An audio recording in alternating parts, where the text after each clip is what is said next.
They're playing our music, Trey. Dude. They're playing our music. And it's Friday. Dude, it is Friday. It's the I freaking can't weekend. wait for this day to get here. It's the freaking weekend, and we're about to have us some fun. Oh, yeah. So I want to start our Friday off because it was a long week for us. We went hard last week with our teams in the playoffs and things like that. I want to share something because this may be in the annals of history as one of the greatest motivational speeches ever. One of the best pep talks ever. Go ahead and run it for the folks. Yeah, let me go ahead and run this for everybody. I will never quit drinking. I will never quit drinking. I will always make sure that I can keep my body healthy enough so that I can always drink. I love seeing a sunrise with a cocktail, seeing a sunset with a cocktail, having friends walk into your house with a bottle of wine, getting on a plane. Can I get you something? Double Jack on the rocks, lots of rocks. I love the moment someone says, hey, we should get a drink. And you're not supposed to. That feeling, it's like a first kiss. You don't get that first kisses when you're married. You get to have those first drinks. At a brunch, someone goes, should we do mimosas? And then the waiter goes, actually, we have bottomless mimosas. And you're like, this is going to be the best day ever. Oh, my goodness. Oh, man. Dude, I want to run through a wall right now. Oh, man. The great Bert Kreischer. That got me so hyped. The Al Pacino inches speech has nothing on him. Nothing at all. You know what he said that was important, though?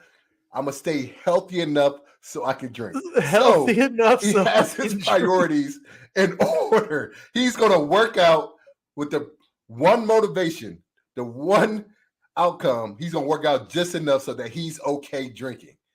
You know the videos of like Ivan Drago and Rocky IV, and he's on the treadmill and they got all the wires pumped to him.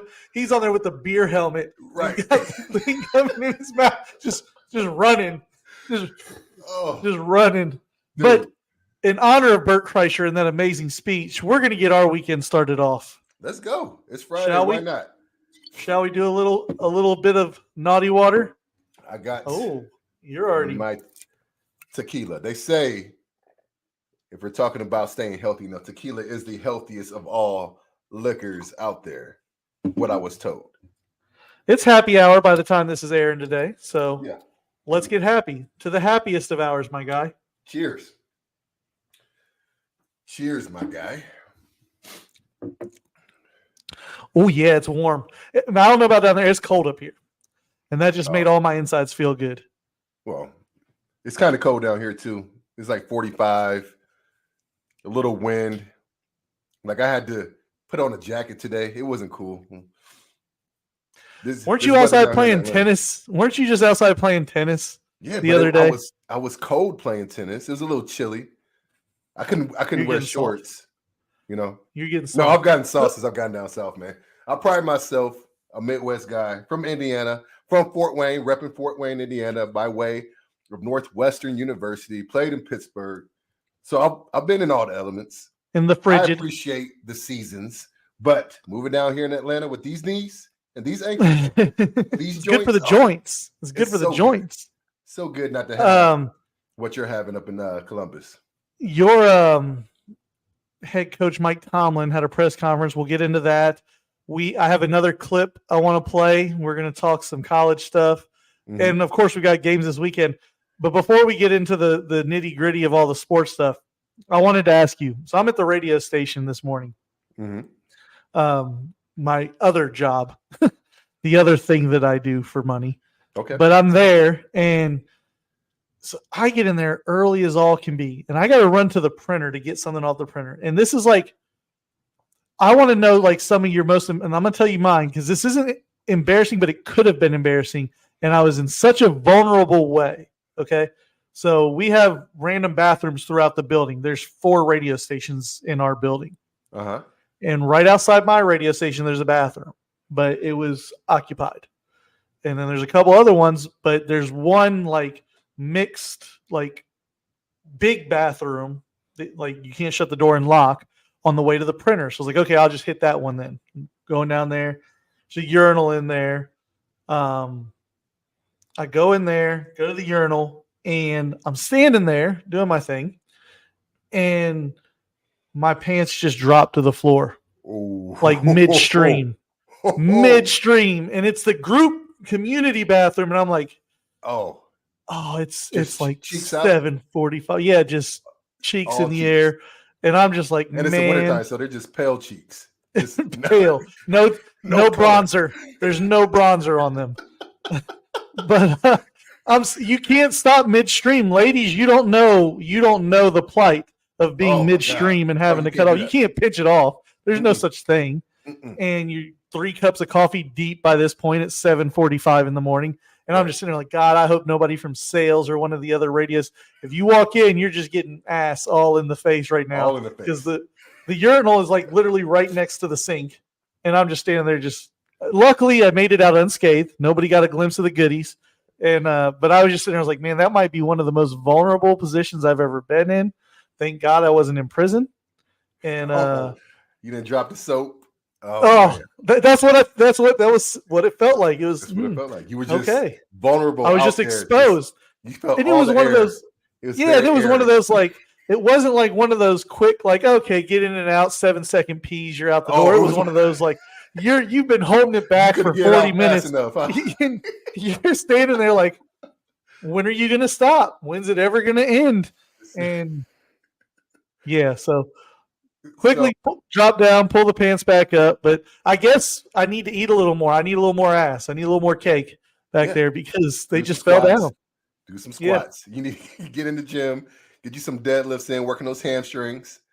But I've got others. Yeah, but I know we were kind of talking and you have an embarrassing story or a vulnerable story. I have plenty.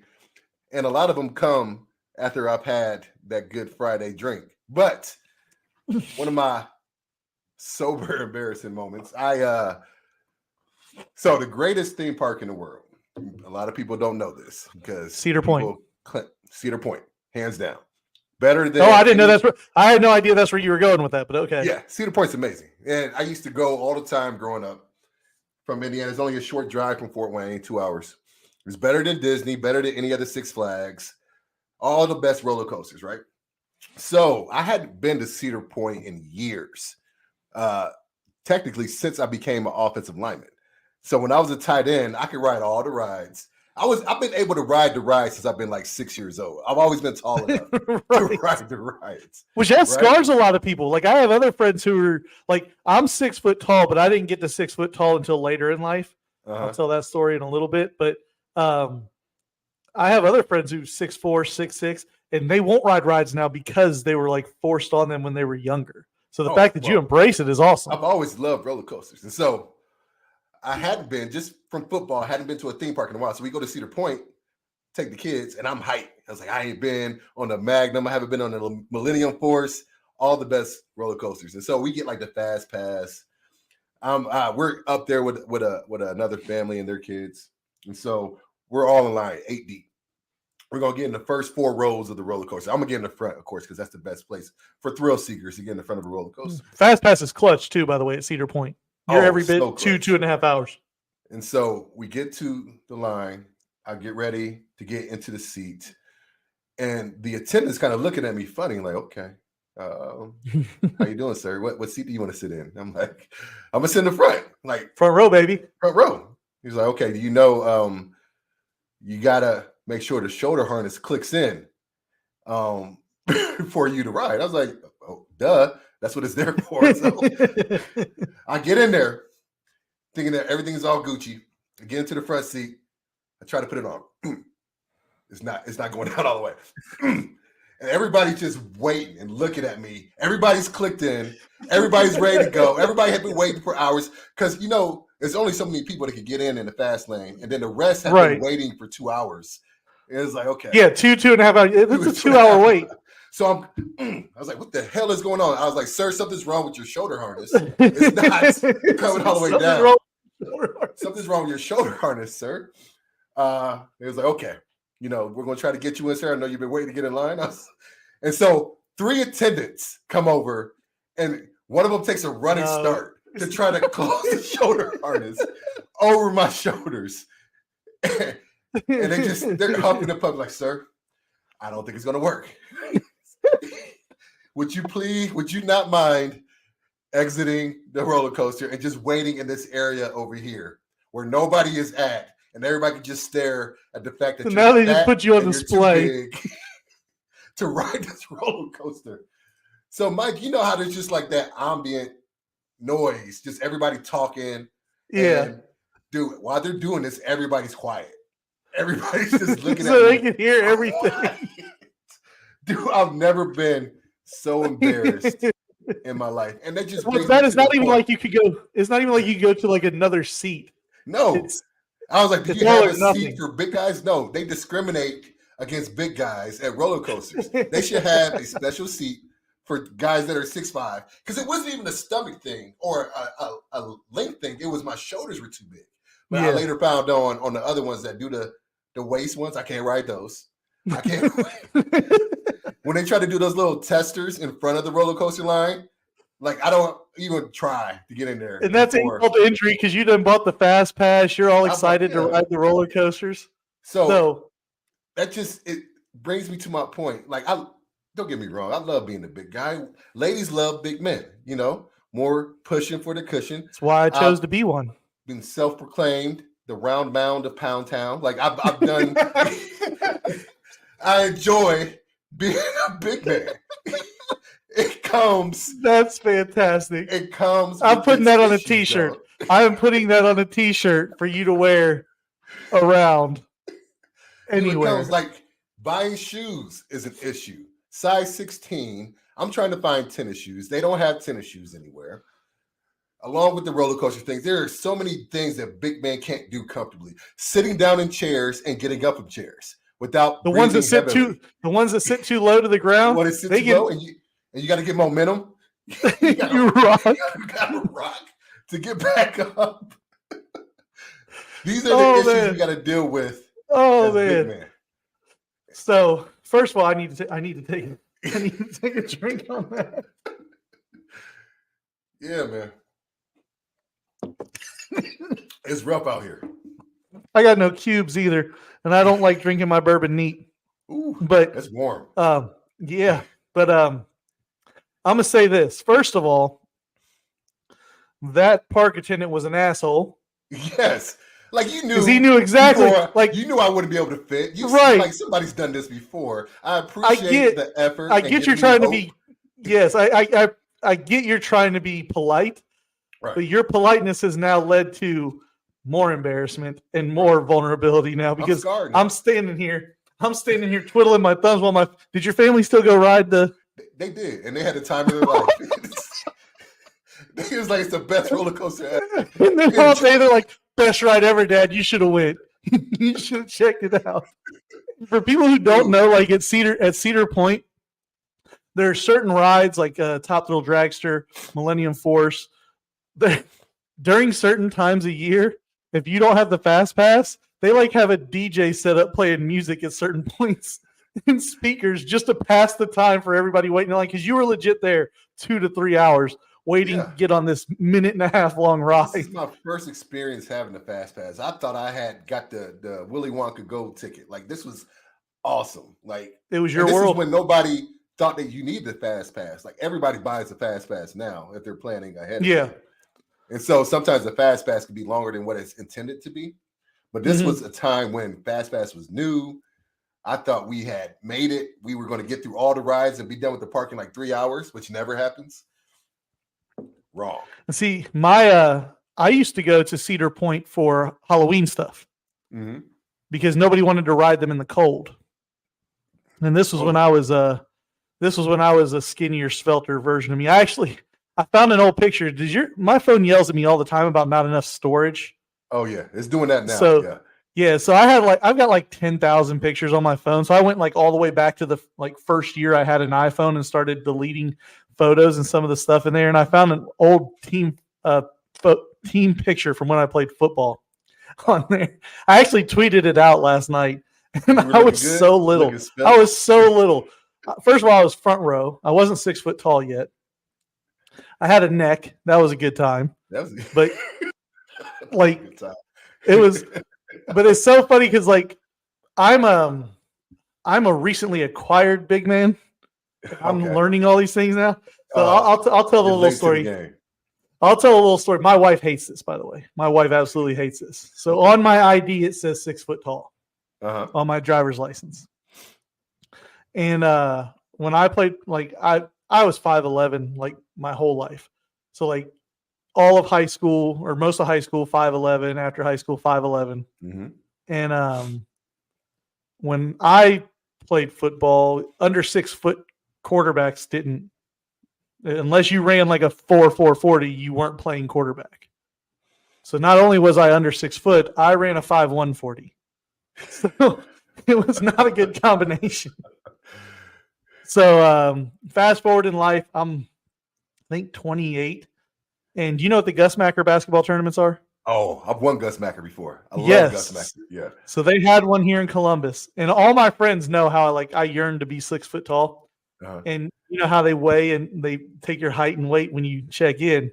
And I'm standing there, they check me in, I'm 6 foot. It says they write 6 foot on my paper. And I took a picture.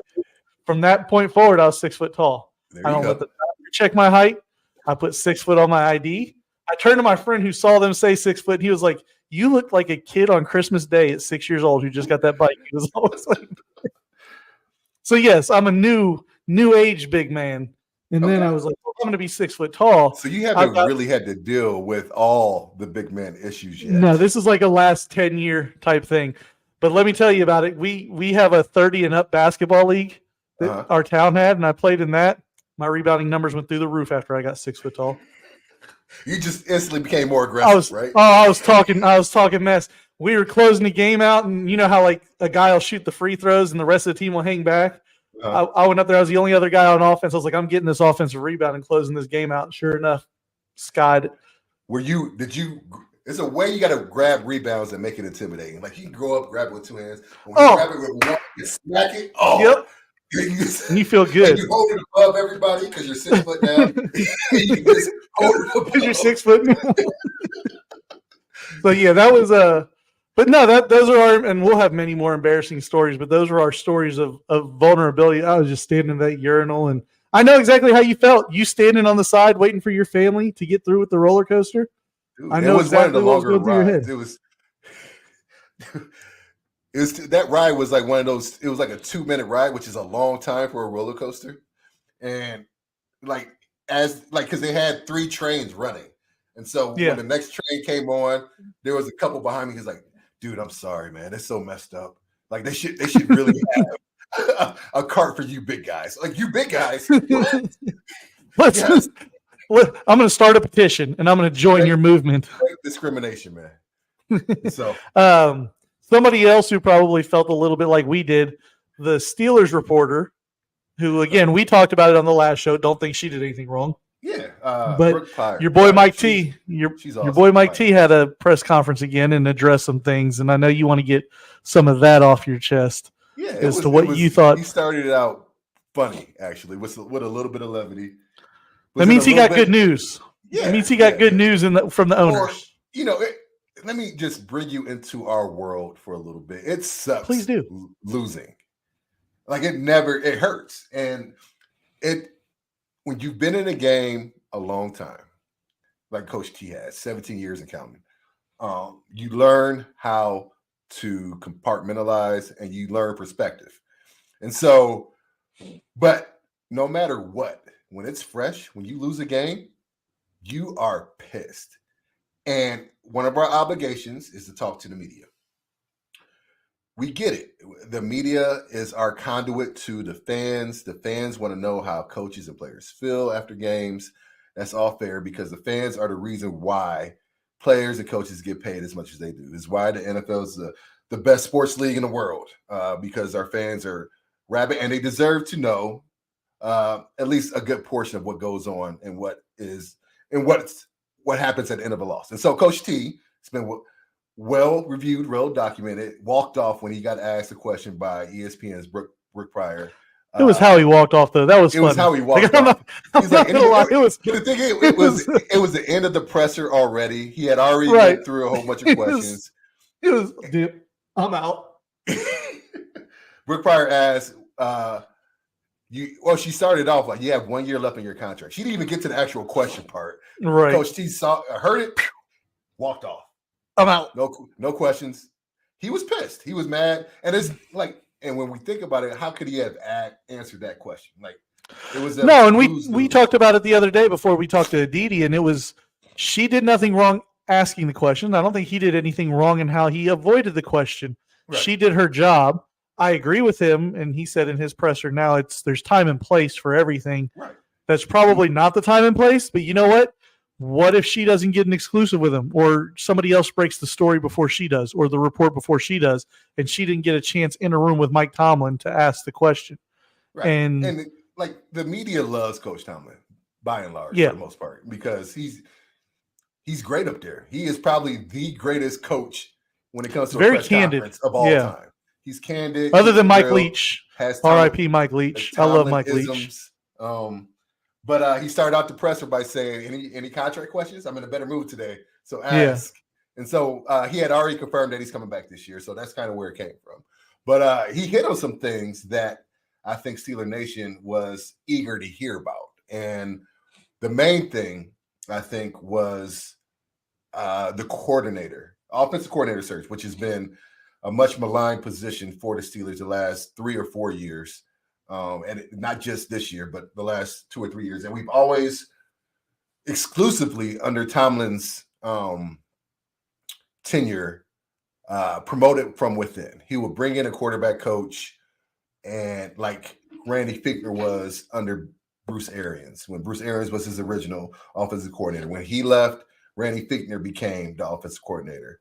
When Randy Fichtner got let go, when Randy Fichtner got hired to go to OC, they brought in Matt Canada to coach quarterbacks. When they let Randy Fichtner go, Matt Canada became OC, so on and so forth. So the first time ever in Coach Tomlin's tenure, he opened up about his search for the offensive coordinator position. Let the public know that he's going to look outside the building for an offensive coordinator, which I think is a great move, because one of the Tomlinisms that he says is that we won't keep on doing the same thing over and over again and expect a different result, because that's the definition of what?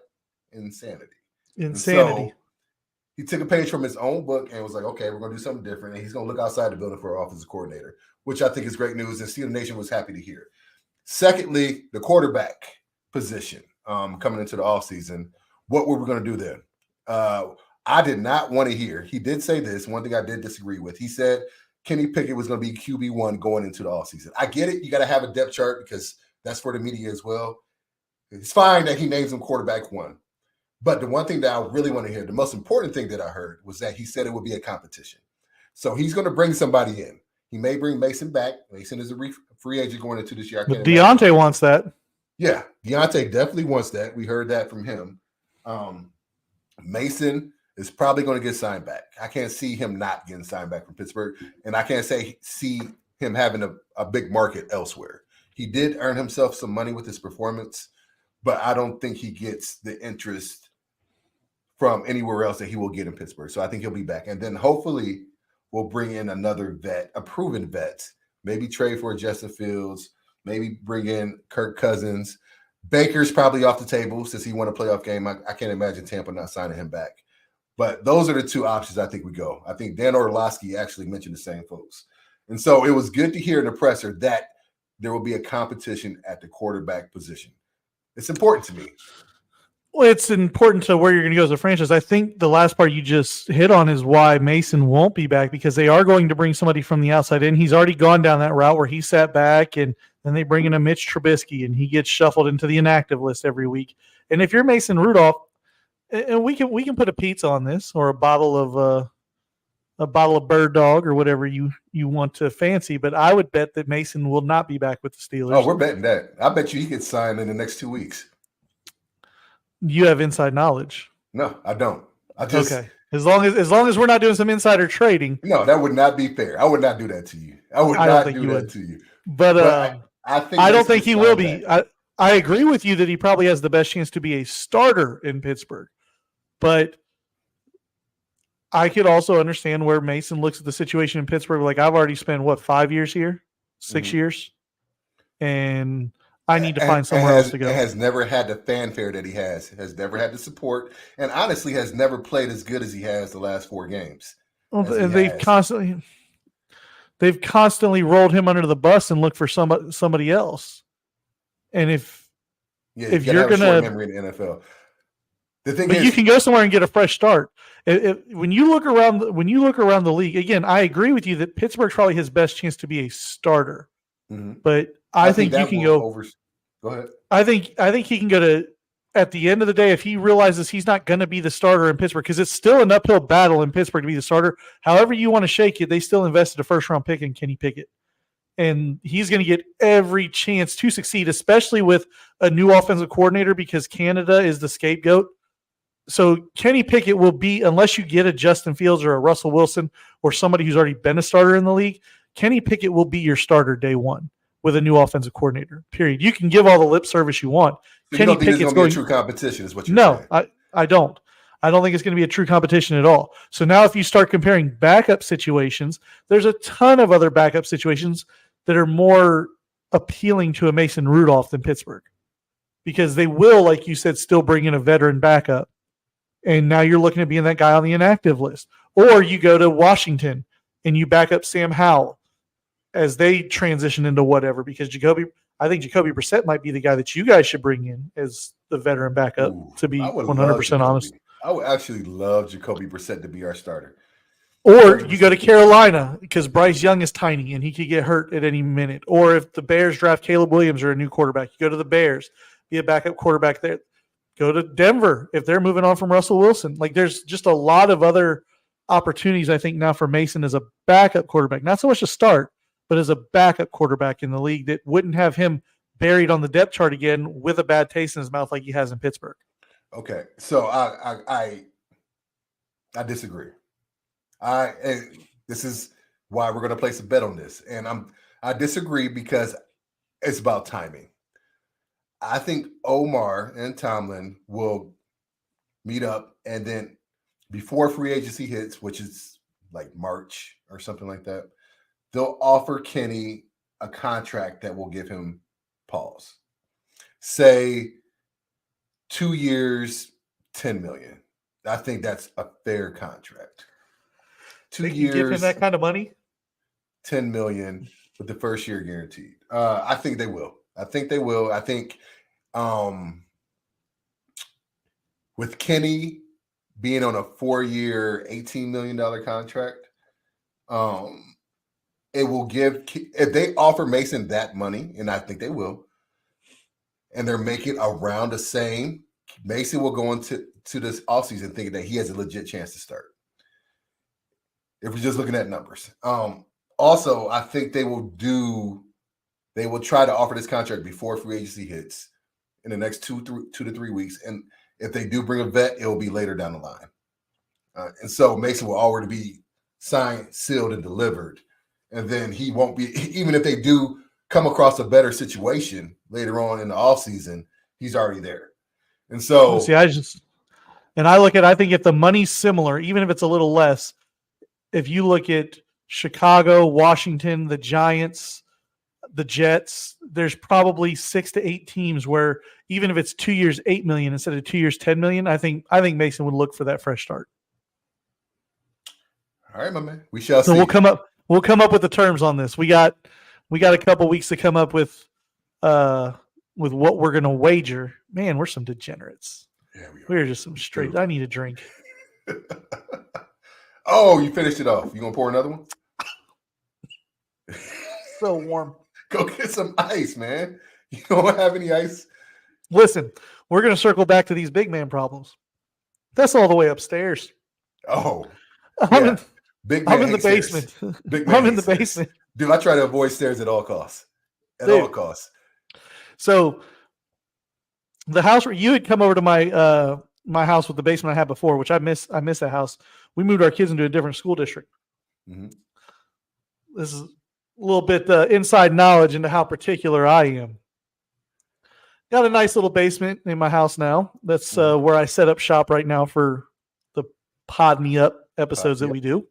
Yep. Got Tony Soprano back there throwing the bones, throwing a little dice. Is all degenerate all the time in my house. But for whatever reason, the toilets in the house that we're in now sit lower to the ground. Oh my And I don't know how you feel about this. If you haven't partaken yet, it's revolutionary. It's game changer. You need to, but the bidet will not fit on my toilet in my bedroom. It only fits on the toilet in the basement. So I have to come down 3 flights of stairs to do my business when I go to the bathroom. Dude, you speaking my language. Just there's not too many things that I enjoy more than taking a good number 2. Yes. It's one of my favorite things to do on earth. Every morning I get to watch it. I get to read the news. I can on my catch phone. up on so many current events. So much what's TikToking. going on in sports. Yeah. Like I learned everything. I gained so much knowledge when I do a number 2 because how Bert Kreischer feels about drinking, I feel about dropping a good deuce. A good deuce. It's nothing but better finishing than with the dropping kids bidet. off in the pool. You have to finish with the bidet. And if you haven't. And so when we moved into this house in 2021, December 2021, one of the first things I had to do was swap out the toilets. Had to swap out the toilets because we moved into a house with normal sized people. And I'm not a normal sized human. And so they had normal sized toilets. Cedar Point proved that. And so I can't sit on a toilet where my ass sits below the level of my knees. My knees need to be like everything needs to be like a 90-degree angle. You like, can't have them hiked into your chest. In order to get good leverage. Yep.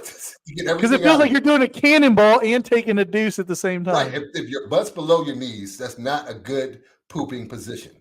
And so you have to be perpendicular, or not perpendicular. You have to have a good 90-degree angle in order to rid yourself of all the waste that does not belong in your body.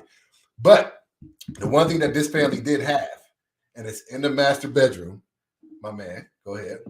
It's in the master bedroom, is they have a bidet, but not your normal bidet. They have a what looks like a hose with a attachment. You know how people water their gardens? Oh, yeah. One of those as your bidet. So you feel so squeaky clean after getting rid of all the nastiness of your body. And then you get it all out at the 90-degree angle at a toilet that's at the right height for you. You get the hose and you just clean yourself out. Let me tell you what. Out. And sometimes this might be TMI for all the folks out there. Sometimes, I mean, it's just like a good what's it called? Like a colon cleanse. Like the water shoots up there, and sometimes it gets stuff that you didn't even know. Like it didn't come out with the initial pushes. It just comes out. And mine has the warm and but it's awesome. Mine has the warm and cold option for the water. Oh yeah. Ours is always like a lukewarm 82 degrees, which is still a little chilly when it hits. But listen, shock to the system every time. I feel like that scene in Step Brothers now. Did we just become best friends talking about bidets? Dude, bidets are game changers, man. They are. I don't know how I live without it. You know how much toilet paper we save? Not just the toilet paper. First of all, I'm a very stingy bidet man. Nobody else is allowed to use mine. It is mine. The wife doesn't like it. I don't understand. No, I know, but it's so I get anxiety when I go on vacation, and I know that I'm going to be. If it's more than a couple days, we got a cruise coming up soon, 7-day cruise. I'm already like, how am I going to work my way around this? Because I'll go to Vegas for 3 or 4 days, eat all the nastiest food, and drink all the drinks, and I'm like, before I kiss my wife and kids when I walk in the door, I go to the bathroom and I just get home. You just need a personal door to go from the outside of your house straight to the bathroom. Look, my wife found a travel bidet. You fill it up with water. It's not the same thing, but it does the trick for when you're out of town. I need to look these things up, man. So and you can call it gross, but at the end of the day, we're here giving you a PSA to make your world better. We care about you. I tell people some things that everybody on earth does. And people look at me through the day with feeling clean as a whistle. There is nothing better than getting. People will look at me like, "Oh, you're gross. I'm gross. You're still living in the freaking 1500s, you knuckle dragger. You're not getting clean. There's no cleaner. No, there's no cleaner feeling than using the bidet. It's phenomenal. You still have streaks in your underwear. That's probably what you have. You got to wear. You're not fresh and clean. Yeah, we're doing you a favor, but I'm glad we can get that out, man. Transitioning, this is odd, but we will send each other little TikToks and stuff back and forth. And I found one that I didn't send you, and I want to play it for you now because we were talking about the big man game and how impressive it is to be an athlete. I forgot this existed. And somebody shared this clip recently on a TikTok, and I did not send it to you because I wanted to play it here. But it is Draymond Green trying to play tight end in the spring game for Michigan State. So take a look at this.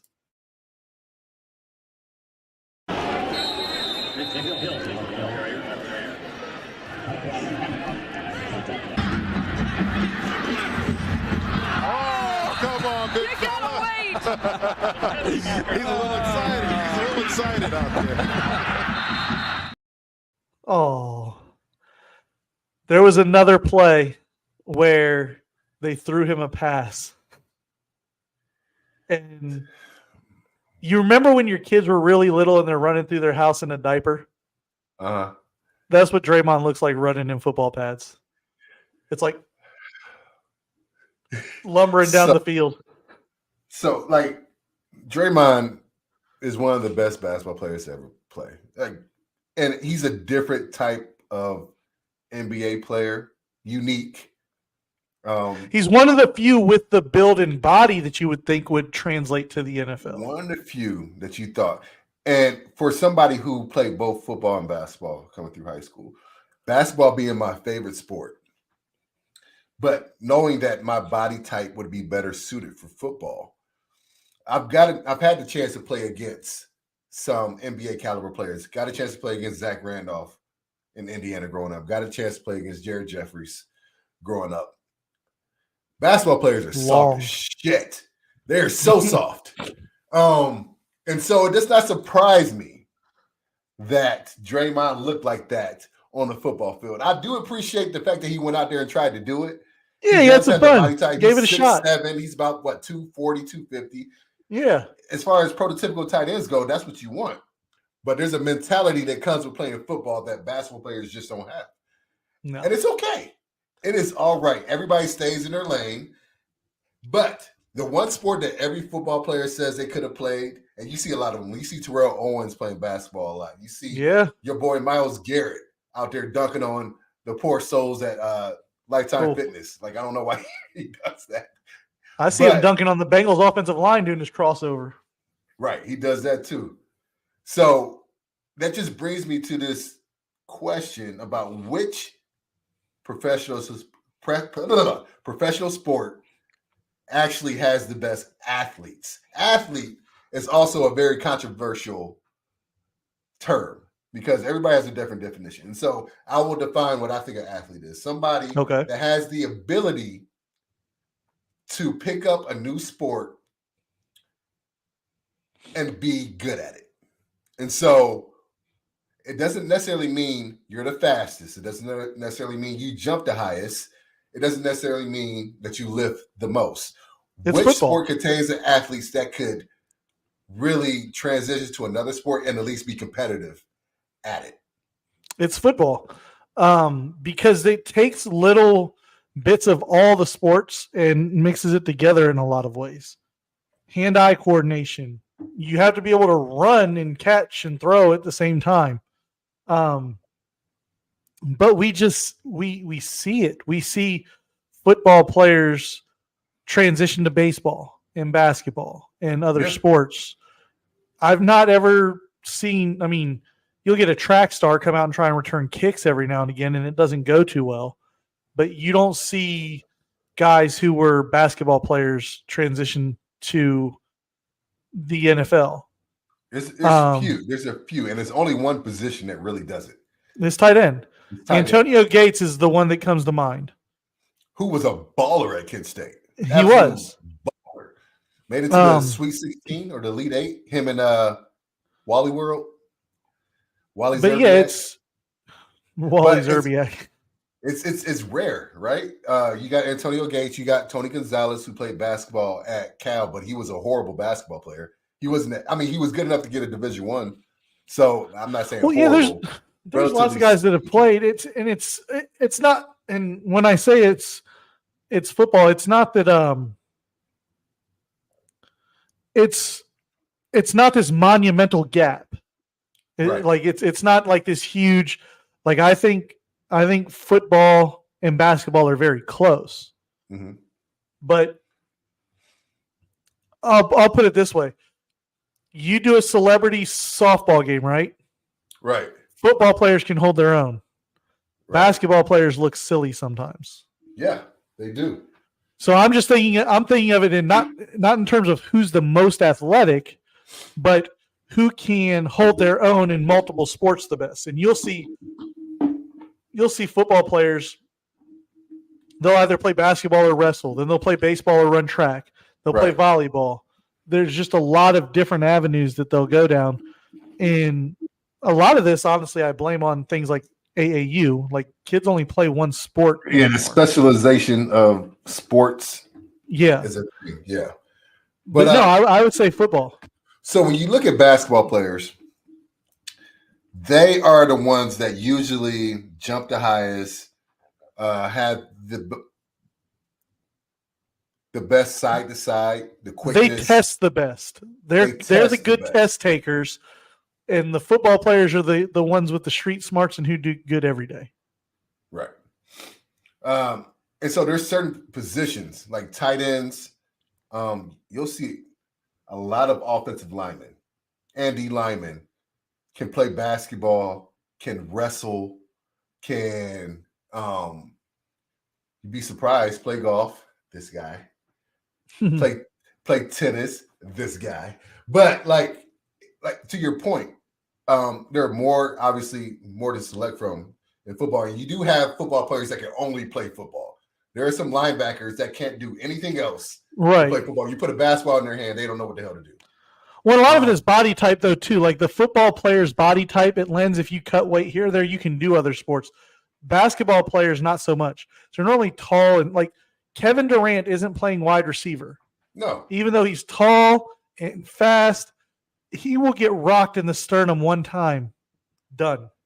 Yeah. It's a wrap. The ability to take a hit is a skill within itself, and there's not a lot of basketball players that can do that. Now, as we move to flag football and 7-on-7 football, because I think that's going to be an Olympic sport, right? Is either 7-on-7 or flag football is going to be an 2028. Yep. Yep. So that levels the playing field. But football, as we know it, and again, it's the same concept, but rugby. Guys who play rugby can do a lot of different sports. Mm-hmm. So I want to ask you this. Let's go back because I think we both agree the football players are the most not like you said, not they're the most athletic, not like testing, jumps the highest, runs the fastest, but I like to refer to them as closet athletes. You put a football player on a basketball court, he can hold his own and play basketball most of the time. Right. You put a football player on a volleyball court, he knows how to play volleyball. You put him on a soccer field, he can play soccer. You put him on a baseball field, he can play baseball. That's what I mean by it. Not that he's going to run faster, jump higher, whatever than a basketball player. And another thing to add on to that, basketball players who have made it to the NBA usually have only played basketball. Yes. In the NFL, most guys, by and large, on a roster play football, but they play a whole bunch of other sports. Dion, Charlie Ward. In high school. Ronald Curry, Allen Iverson is one of the few NBA players that I know that played quarterback and was really good at it in high school. They said he could have been an NFL quarterback, but it's few and far in between. But to see Draymond go out there, it proves my point. It proves our point that football players are probably the better athletes. Yeah, basketball players probably have more skill, and skill versus athlete. That's a whole nother topic we could do a whole nother show about because. Oh, absolutely. But then you start putting golfers in the mix. Yeah. John Daly's not athletic at all, but he has more skill with his left hand swinging through a golf club than any of us will probably ever have. Yeah, and nobody can match his drinking hand. His right hand I want to play 18 holes with John Daly so bad. Like that is one of my dreams. I just want to hear the stories that guy has to tell. I heard a clip of him saying that he went to vodka to stay healthy. He went to just a bottle of vodka a day versus bourbon because he wanted to be healthier. My dude's out there playing barefoot. By the way, golf is a sport, a damn hard sport at that. So, we'll have that conversation later because I think we have the Summer Olympics, and I want to get into that when we get closer to the Olympic Games on what is and what isn't a sport. But I want to ask you this, kind of on the same topic of what we're talking about now, because I think you might answer the same way as I will, but playing a pickup basketball game, who was your least favorite type of person to play that, they played another sport? So bunch of guys from your school are playing, and you got guys from the baseball team, football team, basketball team, track team, whatever. We're all just playing pickup basketball. Who was the guy, that archetype, that you hated playing pickup basketball with? He played another sport. If I'm being honest, I hated playing wrestlers. Yes. I hated 100%. Dude. They foul the shit out of you, and they never stop. And even when they're not fouling you, if you're posting up and it's a bigger wrestler, their lower center of gravity, how they manipulate staying beneath you. You can't. They're good at it. I mean, but wrestlers are the worst to play basketball, and nobody has the stamina of a wrestler. They don't stop. Not even soccer players. And they don't care about scoring.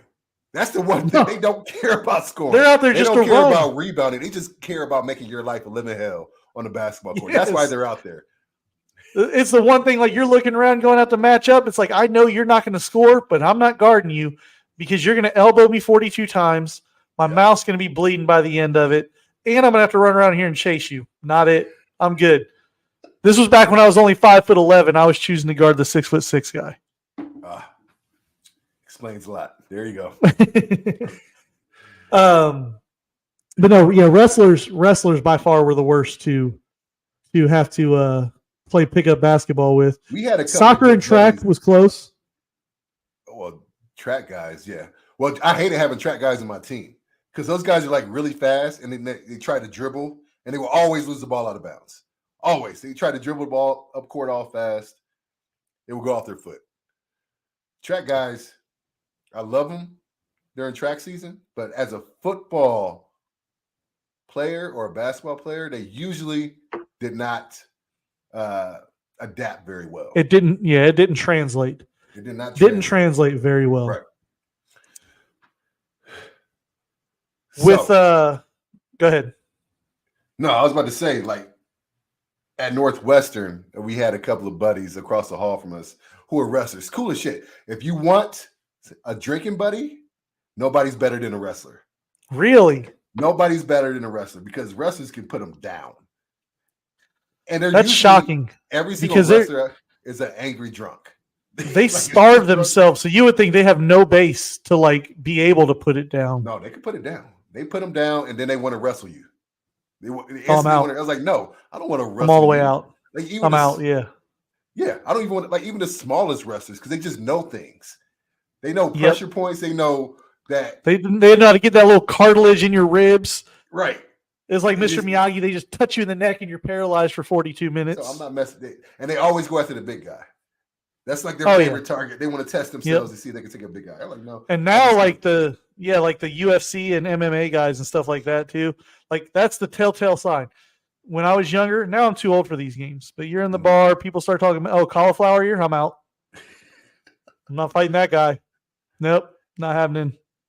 You got it. I'll buy you a drink. Let's solve this civilly, and I will buy you a round. Speaking of cauliflower ear, dude, I got a story that's going to transition us into our next topic, actually. But at Northwestern, which I am a little nervous about speaking about anything in the locker room when it comes to Northwestern with the all season we had this past year, but this is at least a little bit ways from that. We used to have boxing matches in our locker room at Northwestern. And so we used to actually get gloves, and then we get the team. We would match up O linemen versus D linemen, DBs versus wide receivers, running backs versus linebackers, and we would box. And the only rule is once somebody draws blood, you lose. Okay. Simple enough. It was fun. And so it was me versus my good buddy. I'm not going to name his name because he's going to be pissed if I tell him that I Because took you him knocked out. him out. Yeah, and so I was a very strategic boxer. Like kind of like how I play basketball. It's not quite finesse, but like I'm not just going to hit you Savvy. with straight We'll power. call it savvy. Yeah, I was fundamentally sound. I was a Tim Duncan in basketball, and I was let's say a Lennox Lewis type boxer. You know, The round mound of Pound Town, you didn't get that nickname on the basketball court. no, not at all. Not at all. Not at all. But no, in the locker room we were boxing. So I would like try to like people who never boxed and you put them in a boxing situation, they want to go for the haymakers all the time. They're swinging from out here. Swinging from out there. All of this is open because they're. And I jabbed. I was like, okay, I'm not going to try to knock you out. I'm gonna soften you up a little bit. I'm actually going to do body shots. I'm going to be technical about this. And so our boxing matches were like 2 rounds, 2 minutes. That's all you had. And it would exhaust the hell out of you. Don't get me wrong. Boxing is tough. But, dude, we get into the boxing ring. We'll call this dude Mr. G. Mr. G. Mr. G is on the D-line. He used to be an offensive lineman, recently moved to D-line. I called him a traitor, so I called him out. So we boxing in the locker room, and I'm jabbing the mess out of him. And he goes for a big left hook. I duck. I come with a right hook straight to his damn ear. Dude, he didn't know it, but he developed cauliflower ear like 2 weeks later. I had never seen that. And I was like, what happened to you? You did that. You did that. I was like, my bad. Man. My bad. Protect your ear next time. Keep that offhand up. Yeah. Oh, that's funny. Good old Northwestern Wildcats, man. We had some fun times in that locker room. But the Wildcats. The Wildcats. Standard nickname. That is a standard nickname, man. It's way too many Wildcats. There's the Arizona Wildcats. They're all over the place. Tigers, Wildcats, they're so overused. Yeah. But there are some names out there that I don't understand why they're with a particular team. Like usually you would think that a state, especially a school named after the state, would be their nickname or their like mascot Buckeyes. Would have something to do with whatever is that state's motto or state bird, state animal. What the hell do Wolverines have to do with Michigan? I don't know. They're just ratty little animals that nobody likes. What is elephant? What the Crimson Tide? What the hell That's does a that weird have to do one. with Alabama? And then why is Crimson Tide? Why do they have an elephant? Right. As their mascot. What does that have to do with Crimson Tide? Green Wave for Tulane. Auburn Tiger, but they yell War Eagle. That's right. It's in the South. You gotta give them a little leeway down there. What's another one? Ironically, all the Florida schools make sense. Florida Gators, Florida State Seminoles, Miami Hurricanes. The only one that doesn't make sense is Golden Knights. I mean, that's just a random one. I could deal with a random, like trying to be like cool type nickname, like that's completely out the box. I get like that. Even USF Bulls, there are a lot of bulls in Tampa. It's weird. Bulls and ox and stuff like it's weird. The South Carolina Gamecocks, like fighting chickens. Like I don't get that. I lived in South Carolina. I was. They added the game to it for obvious reasons, Trey. Yeah, you can't. They couldn't go down that slope. Right. What else is there? Some other ones like Indiana Hoosiers make sense. I don't know where Boilermakers came from for Purdue. Like, there's no kind of the train factory. I really don't know. I've not spent a lot of time in Michigan, but I didn't know that Wolverines, like you said, were a heavily seen animal up there. No, I mean, I've been in Michigan. I've never seen a Wolverine. And Buckeyes make sense. Bearcats in Cincinnati is cliche. Tennessee Volunteer. Yeah, I don't know. I'm sure there's some history behind that. I'm not sure what it is. A Tar Heel. That's a play on the North Carolina, what they call the tobacco, right? maybe. I don't know. It's a whole bunch of confusing nicknames out there. Dude, I saw a clip on Instagram. He was talking about the Buffalo Bills, right? There's not a damn. Yeah. What is it? What is a bill? First It's of a all, buffalo. It's a buffalo, I guess. it's. They said they named it after somebody that used to Yeah, hunt Cowboy buffalo. Bill or something like that. Yeah. Used to kill bison. So they named Yeah. their buffalo. They named the Buffalo Bills after somebody that used to kill buffalo. New York Giants. Steelers make perfect sense. I don't know why Cleveland are the Browns. Because of Paul Brown. Oh, he just named it. That's very, Named him after himself. very pretentious of just a name. It is. It really is.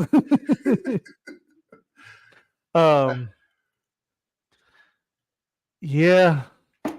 It's funny what goes into making nicknames, but they stick, right? Alabama Crimson Tide. And you know what? The pros make a lot more sense than the colleges, which is even more interesting.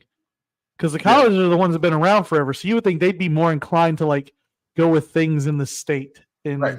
Something more traditional because they've been around. Yeah. More customary. But Tampa Bay Buccaneers, that's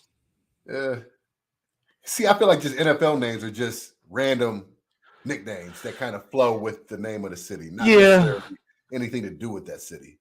Pittsburgh. You know who I got to run this by? I got to run this by my wife because this is how my wife picks her March Madness bracket every year. One year it was like the UC Santa Clara Banana Slugs or something like that, and she was like, "I'm picking them." I was like, "To go to the Final Four, you're picking the Final Four. They're going to the Final Four. They didn't. Northwestern's going to the Final Four this year, by the way. But you know what she did get? Those weird little 8 and 9 seed teams that like get to the Elite 8 every year because she picked them by the name. Yeah. She'll get like 1 or 2 of them every single year. And I'm like, so now I do 2 brackets. And I'll sit there. She doesn't know this, but I'll sit there in our living room, look at the lineup for like college basketball or the NBA, and I'll just start rattling off names. And whatever one she picks, that's what I bet on my FanDuel app. Well, shoot, you need to get her to go ahead and pick the cool names for this weekend's matches. NFL, I'm on it. I'll screenshot it to you because we got some fun. We got some. Now that our teams aren't in it, we got some good matchups this weekend that we will still watch football, even though our teams aren't in it. There's only 7. Brody, there's only 7 football games left. That makes me sad. Why'd you just now I got to drink again? That makes me so sad. On Saturday we have Houston and Baltimore, which I think that's going to be a real good one. And then that night we have San Fran and Green Bay. See, I'm worried about the weather because I know what we're getting here. So for 4:30, let me look it up now. What's Baltimore looking like? I don't think it's going to be horrible, right? I hope not. And luckily they're on turf, right? They're on turf, yeah. I hate it's just going to be cold. It doesn't bode well for Houston, but no, but at least it'll be dry. I was more worried about them getting. So we've gotten a bunch of snow and rainy crap here the last couple of days. So obviously, as that moves east, I thought that they would be dealing with that like during the game. Yeah. So it's just going to be cold and dry. But their main offensive, Stroud and Collins are Midwest college kids, so yeah, they're at least used to playing in the elements somewhat. Houston was getting 9.5 too. Ooh, 9.5. I took that. Baltimore's not great at home. They're not great. That's going to be interesting because I think Lamar has something to prove, and everybody knows. And I think he'll get the best effort from Mark Andrews is coming back. He's not. One. Oh, he's not coming back now? Yeah, they said today, as of right now, he's not playing this weekend. Well, Isaiah likely has been a beast for them since Andrews has gone down. That'll be the tight ends will be the key because both of them and Njoku had big games against both of those teams. Right. So our prop bets this weekend, tight end city, baby. Tight ends. Let's Dalton go. Schultz and Isaiah Likely all day. Yep. Zay Flowers has to have a good game for them to have anything, because if that CJ Stroud Nico thing keeps going like it's been going the last 2 or 3 weeks, Baltimore's in trouble, because that defense for Houston has gotten better each and every week. They are formidable at this point. Yeah. And D'Amico Ryans is a good coach. Yeah. Dude, he game plans excellent. Like the game plan he had for Cleveland was excellent. Phenomenal. And so I'd imagine he led the Cleveland cleaning house. We have no offensive coaches now. Yeah. No offensive coaches. All because of literally the only offensive coach is being retained right now, like as far as major positions, is the wide receivers coach, which I don't get because our wide receivers have not progressed in 5 years. Dude, only Amari Cooper, and he was already a proven commodity. Amari was already Amari. The wide receivers have not progressed and gotten better. I'm surprised the running back coach got fired. I mean, y'all got y'all keeping Callahan, of course, because he's the GOAT. But I think that they're going to finally do the smart thing though and build the offense around Deshaun Watson, because it was alarming how much better Joe Flacco performed coming off the couch than Watson has in 2 years. Yeah. And Stefanski kept feeding what Flacco did best. So he did. And so that was eye-opening. But let's not get off on a tangent on your Browns, because that's easy to do for you. Go ahead and drink to that. But, dude, I think, honestly, Lamar Jackson's going to win the MVP this year. As he should. I got Houston winning this game. I hope so. I got Houston winning this game. And then. So I think they cover for sure. 9.5 is a big number in the playoffs. Yeah, it is.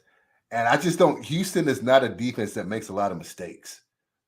They're a sound defense. They don't have the star power or like that one player that's a game wrecker, but they just all play well together. So I'll be honest, short of the 49ers, I think the two teams that were going to be in the way of Houston winning a Super Bowl, or I'm sorry, not Houston, Baltimore winning a Super Bowl, was Cleveland and Houston. Yep. Because they were both teams that could score with them, but also put out game plans that could neutralize them. They're not going to stop Baltimore, but they could keep them to kicking field goals. Exactly. And they could keep them to under 25 points and also score enough to do that. I don't know. I still don't. Josh Allen played the game of his life against the Steelers. And we've seen that before from Josh Allen, but he never plays that clean. That clean, yeah. He played that clean against Kansas City two years ago. 2 or 3 years ago, yeah. Which was one of the best. So that's how far. That's how far in between it's been. Yeah. So I still can't trust Josh Allen to play that clean if they're going to keep running their offense the way they do, because the Bills' defense is beat up as well. Right. And I think Houston's defense is better than the Bills' defense. So I think Houston covers for sure. I hope they win.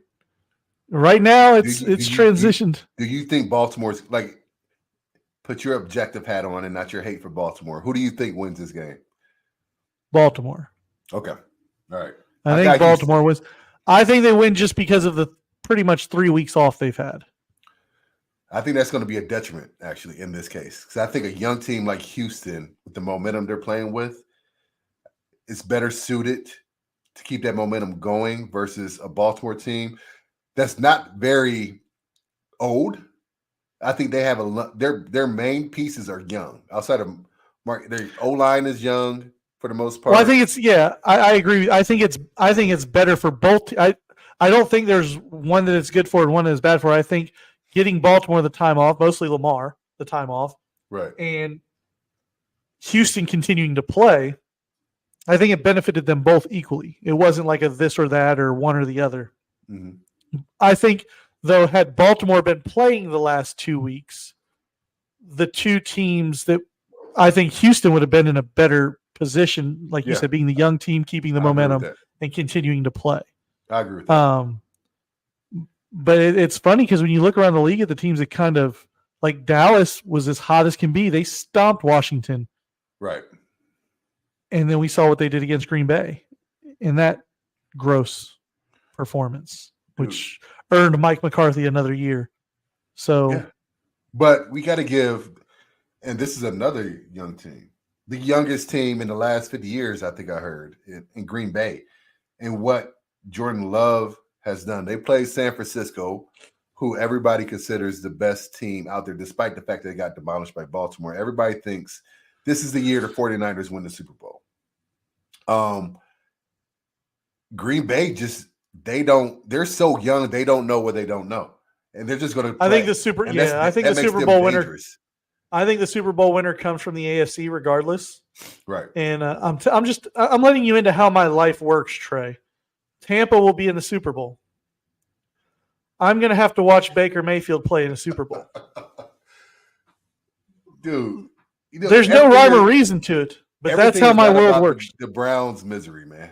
Everybody. No, it's my misery. Your misery, Browns. I'm sure other Browns fans think the same. But Baker, I think Baker's a good story, but they lose. They lose to Detroit, and I think they lose by 20 points plus. I hope whoever wins that game, which I also got Tampa with 8.5. Because I got on these early. When I saw those giant lines going into a divisional game, I took every single underdog in the points and I put them in a parlay. Dude, I got 9.5 with the Packers. I got 8.5 with the Bucks, and I got 9.5 with Houston, and I put them in a parlay. Which one is Green Bay? Well, I know that spread is probably double. 9.5. It was 9.5. I'll take Green Bay in that one. Yeah. But I hope the winner of Detroit Tampa goes to the Super Bowl for the NFC. Yeah, I don't want San Fran to go. Like this, it's a little bit of haterade in this, but I am tired of everybody loving up on Shanahan. And it's kind of like everybody who loved up on McVay when he first got to LA. I get it. They're offensive geniuses. They're doing a great thing. I'm tired of seeing these teams I'm tired of seeing these organizations that the world just shines on their ass all the time. Green Bay's one of them. Look at the jersey of quarterbacks the Browns have had. And now you got Jordan Love, after Aaron Rodgers, after Brett Favre. And San Francisco made what would have been the worst trade possibly of all time. Yeah. And they're bailed out by Brock Purdy. Somehow you're bringing us back to the Browns, right? Then they somehow have, I don't know where they get their picks and their salary from we're just going to trade for Christian McCaffrey midseason last year. Oh, while we're at it, let's swindle the Commanders for a 4th round pick or whatever it was for Chase Young. Somehow they didn't swindle all of this stuff. Chase Young ain't that guy. He hasn't lived up to being a 1st round pick, just like Jadeveon Clowney hasn't lived up to being a 1st round pick. But you put him opposite Nick Bosa, where he doesn't have to be that guy, and he's a pretty good second end. I still think Randy Gregory's a better pass rusher than Chase. I do too. Yeah, but it's still like the only thing San Fran doesn't have are defensive backs and depth. Mm-hmm. But even with a full. That defense hasn't been great. As much talent as they have, because their defensive backs are terrible. It's for different reasons. One of them made an All-Pro. I forgot his name. Was it Ward? Did he make it? All-Pro team? I think so. One of their secondary made it, and obviously Fred Warner is the real deal. Warner and Greenlaw. That's the best combo in the league. That's the best. Close. The next closest would probably be Baltimore's. Yeah, Raekwon and Patrick. Yep. But Fred Warner's a beast. Greenlaw's, it's kind of like what they had Patrick Willis and Navarro Bowman. Very similar in the sense that Greenlaw doesn't get as much credit as he should because he's living under Fred Warner's shadow. Kind of like Bowman was under Patrick Willis. But very, very good linebackers, which are going to give the Packers issues. But Jordan Love, the streak that he is on right now, and he gets overshadowed because he's not technically a rookie, even though for all intents and purposes, this is his rookie year. He got a chance to sit behind a Hall of Famer for 3 years, and he had a slow start. I hate when people do that. He's been in an NFL system, getting NFL reps and NFL film room for 3 years. He's not a rookie. I'm not saying you do this, but people are like, he should win Rookie of the Year. No, he's not a rookie. No, He's not a they're rookie. doing that at in all. the NBA with Chet Holmgren. Yes. Yeah, I don't like. You're that. not a rookie. You're not a rookie. You have an advantage over the other rookies, the true rookies that are come out that year. But yeah, Jordan Love and those bevy of young receivers, Romeo Dobbs, Jalen out of Michigan State. Jalen Reed. Jalen Reed. Jaden.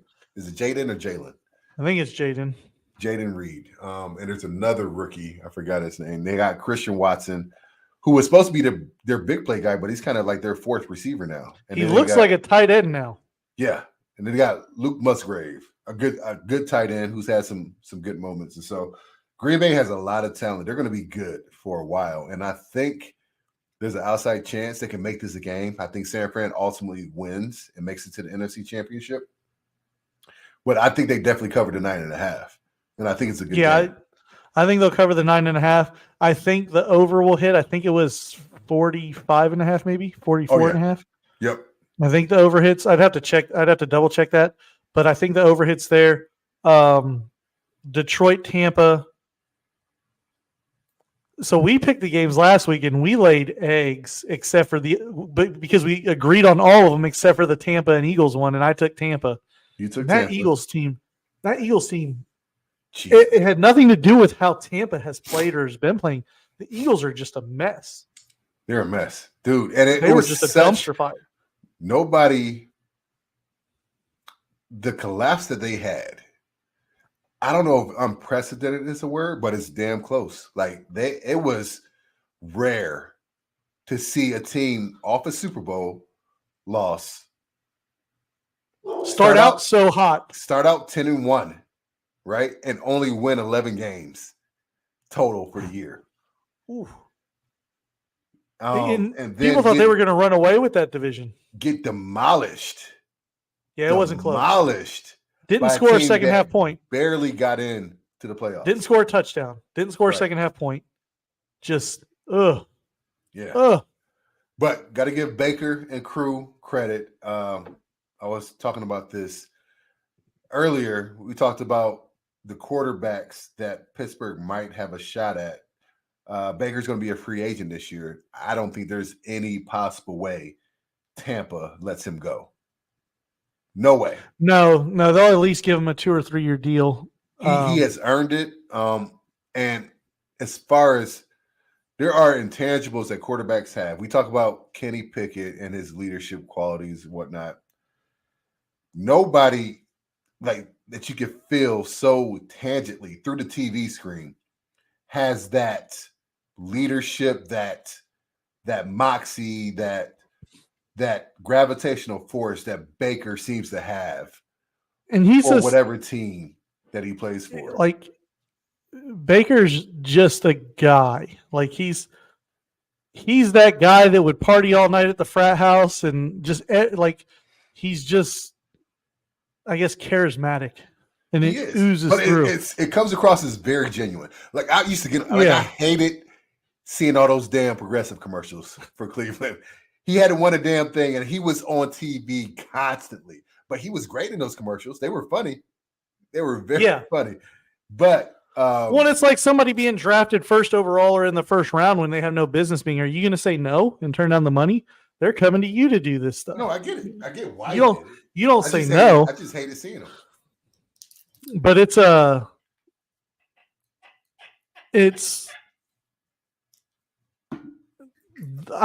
we talked to Aditi about it, and I think it's understated.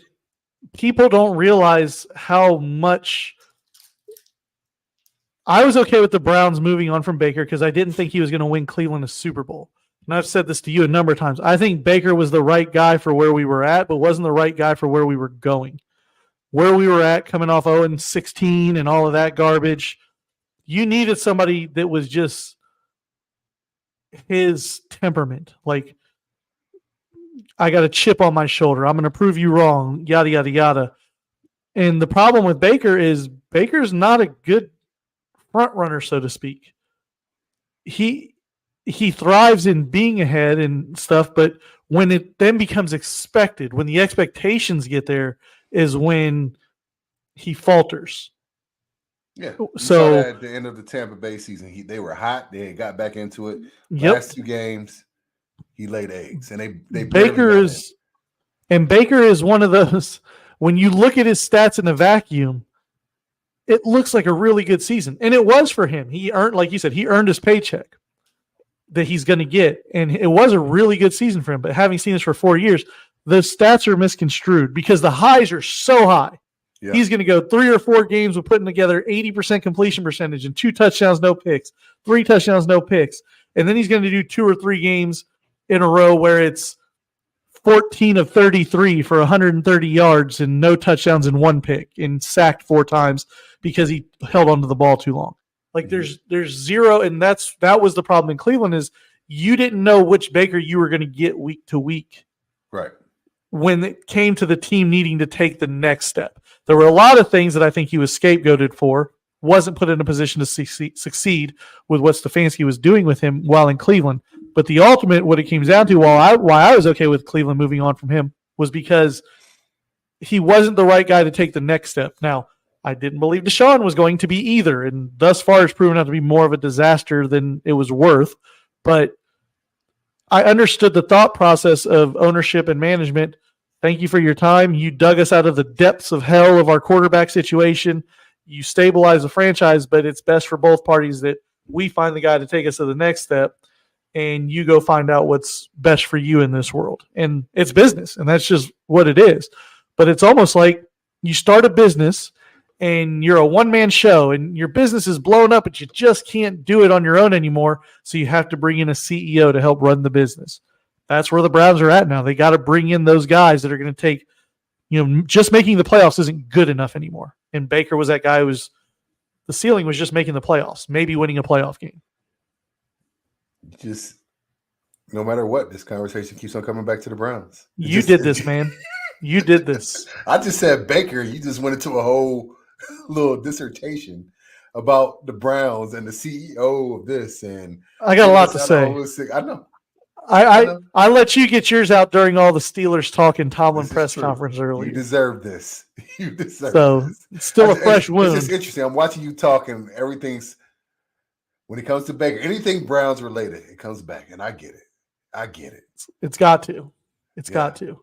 But I don't think that they'll win this week in Detroit. Yeah, I do think Detroit wins. And then the late game, the game with the quarterbacks that the NFL loves to hype up against. They want to make them the next Patty Mahomes' first road game. Yeah. Patty Mahomes versus road game.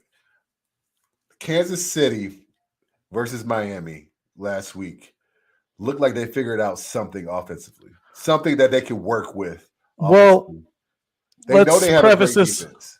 Let's preface this by saying that if Philly wouldn't have had such a historic collapse, Miami would be being talked about right now just like Philly, because their collapse was god-awful too. Yeah, it was bad too.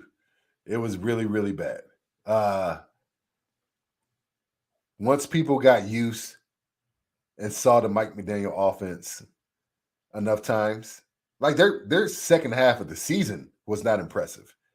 No. Like they hung 70 on Denver.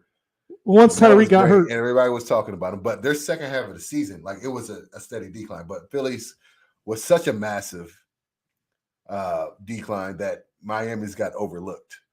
But Kansas City came in, and Miami dealt with losing their best DNs, like in back-to-back weeks. They lost Bradley Chubb, who shouldn't have been in the game in the first place to an ACL. And they had already lost Jalen Phillips like the week before. And so they had no kind of pass rush whatsoever. It's not an excuse. That's just what happens in the NFL. Their offense sucked. So the defensive ends not being there had nothing to do with their offense not producing the last few weeks. But Mahomes and their offense looked like they saw something. Rashee Rice is turning into a number one receiver. Kelsey was dropping passes left and right in that game. He's been doing that all season. Yeah, this has not been his best season. And so it's not going to be any easier in Buffalo, where the temperatures are going to be cold. Not as cold as they were in this Pittsburgh game, but they're still always comes back to the Steelers. Every time we talk about a team, it's got to come back to talking about your Steelers game. I only said one word. I didn't because you got it out earlier. Yeah. We don't got to qualify it by saying it's not going to be as cold as the Steelers had to deal with. Yeah, I mean, yes, we do. If any, it's not going to be as cold as the game they played this week. Is that better? Is that the game they played earlier in the week? But yeah, so they have a cold game again. Kansas City, it's not going to bother them. Be playing in the cold, and I think they figured out something. Like they got to go as that defense goes. They got to hand the ball to Pacheco, and when big plays come, they got to take advantage of them. But for the most part, I think Mahomes has adjusted to the fact that he does not have an explosive offense. And that kind of reminds me of when Brady won a Super Bowl handing the ball off. When they had Corey Dillon and the year, not Corey Dillon, when they had Legarius Blunt. LeGarrette Blunt and Danny Woodhead. Danny Woodhead, yeah. James White, like all those guys. Steve Bowden. I agree with you about Mahomes. The question is, will Andy Reid accept that? Because we know Andy Reid and his propensity to call pass plays. Yeah. We saw it all the time in Philly. And when I look at this game, I'll be honest, I think the team that wins this game will be whichever coach doesn't lose it for them. Yeah. Will Buffalo's game plan, because one of those two coaches is going to try to base the game around their quarterback and let their quarterback play hero ball. And I think whichever one does that loses, because both teams are better off featuring a game plan that features the run, having a game plan that features the run game first, not the pass game. Well, we both know who's more prone to try to put everything on their own shoulders. That Josh Allen is. Josh Allen is more. Josh Allen is, but I don't think that's a coaching thing that happens with him. But what plays are called. Josh Allen can also do is run the ball himself. So can Mahomes.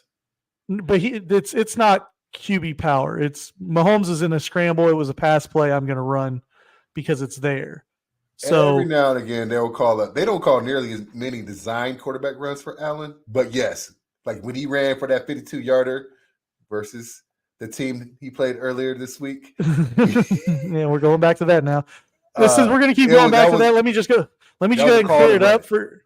Let me just go ahead and clear it up for your Steeler Nation. It wasn't a fake slide. That wasn't a fake slide. That was him bracing for the hit that didn't come. It was him bracing for the hit, and you've talked about the field there. It's slick, so he was chopping his feet to slow down and look which way to go, and then everybody. It wasn't a fake slide. There's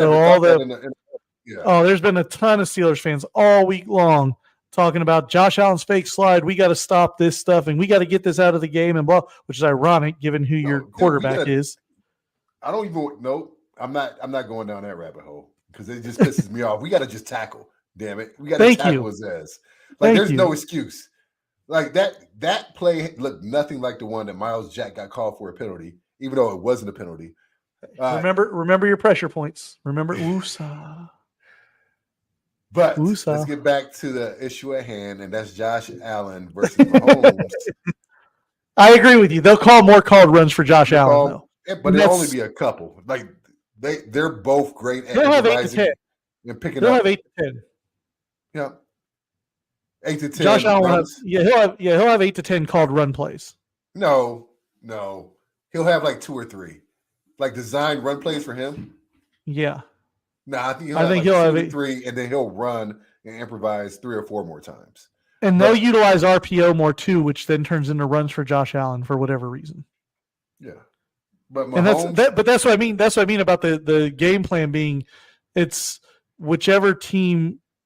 Because Kansas City, more so than I like James Cook, but if you do decide I'm going to turn around and hand the ball to Pacheco, and Kansas City's got the better defense too.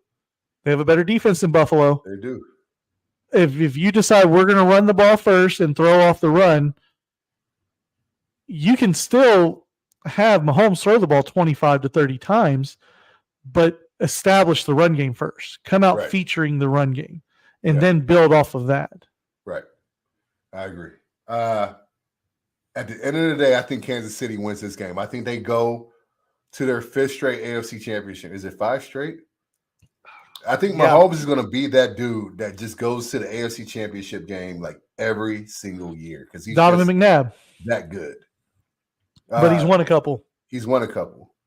I think the Bills win. You think the Bills win at home? Okay. I think the Bills win.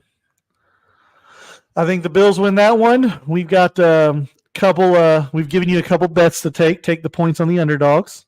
Yes. Take a little 225 plus passing yard parlay for Baker and CJ Stroud because I think they'll both be behind, so they'll hit those. I got one parlay for you that I want to tell to the people that I think is almost a guarantee to hit, and it pays pretty sizable.